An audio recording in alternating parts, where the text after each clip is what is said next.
आप सभी ने सुना है कि छोटे मन से कोई बड़ा नहीं हो सकता और टूटे मन से कोई खड़ा नहीं हो सकता। इसके पीछे मैं आपको एक छोटी सी स्टोरी बताता हूँ। एक बार क्या हुआ, दो मेंढक दही से भरे हुए एक बर्तन में गिर गए। तो दोनों मेंढक की माइंड की मेंटलिटी क्या थी आप समझिए। एक मेंढक के माइंड में ये था कि अब अरे मैं तो दही में गिरा हूँ, अब तो मैं मर जाऊंगा।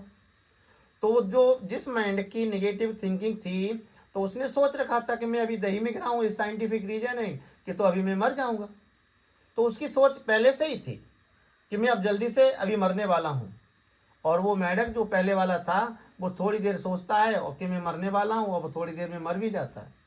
लेकिन एक दूसरा मेंढक था, उसने ये सोच रखा था कि मैं मरूंगा तो, लेकिन प्रयास करूंगा, कोशिश करूंगा।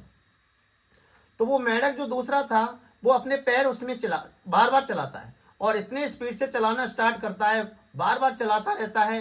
दूसरा मेंढक उसमें दही में घूमता है और बार बार अपने पैर चलाता रहता है। और आप भी जानते हैं, जब बार बार पैर चलाएगा तो जो दही था वो छाछ का रूप ले लेता है, मट्ठा बन जाता है।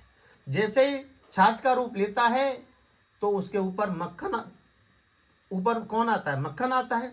जैसे ही छाछ के ऊपर मक्खन आता है तो जो मेंढक था वो उस पर पैर रख करके वो अपनी जिंदगी जीत लेता है और बाहर निकल आता है। तो आप इस छोटी सी स्टोरी से आपको क्या सीख मिली कि आप खुद समझ सकते हैं कि जिस मेंढक की निगेटिव सोच थी, छोटी सोच थी कि जैसे ही मैं दही में जाऊंगा मर जाऊंगा, लेकिन दूसरे मेंढक की सोच थी कि मैं मरूंगा लेकिन प्रयास करूंगा।